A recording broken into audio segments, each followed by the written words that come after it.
I'm going to go clean up my shop vac, but this is going to be, today, the first use of the Hyde dust-free drywall sanding. Had really good reviews online. Let's see what I think of it. Okay, let's look at the directions. Assembly instructions, pretty straightforward, not a whole lot to it. Troubleshooting, they talk about adjust the control valve and check your shop vac filter. Don't use regular sanding paper like we talked about earlier, just seems logical. And then they said adjust the control valve. So if I look at this paper, we have the screen goes on the sander, and then they talk about this control valve. It points to something here. Well, if we look at this, and I don't think you'll be able to see, but these two rings are the control valve. And if you get the angle just right, you can see, yeah, you're not going to be able to see. Down in there, there's a hole through the top of this that you can put more air to be sucked through the side instead of the screen, or turn them and allow less air. And I guess you could turn one at a time. See, seems pretty logical. I mean, very basic. One piece of paper.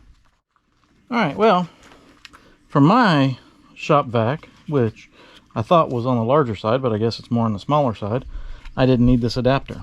The hose just plugs right in on the tool side, and then the other side just fit right on my shop vac, no problem. Now there is a fair chunk of hose here, so you could go quite a ways. I mean, my shop vac hose, probably 6 foot, I guess. And this hose is, I don't know, it's maybe another 6 foot. So you could go quite a ways, but you are going to have to keep the shop vac close to you. So, and I do like that it's just a regular handle. I don't have to be up and down on the ladder, but as close as this machine's going to be to me all the time, I don't know that it matters. But it does seem to work.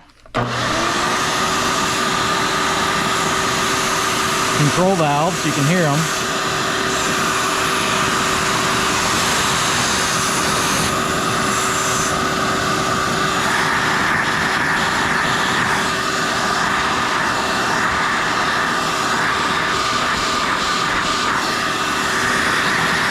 And just some sawdust I have here on the table.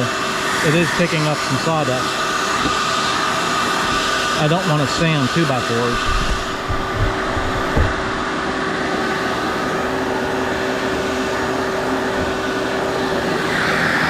It is picking up material.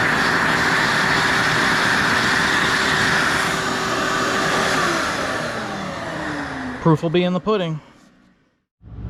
Alright, I will show this, what I'm working on. I'm going to make this wall a shiplap wall, so it doesn't have to be perfect. But I want to paint the ceiling first over here.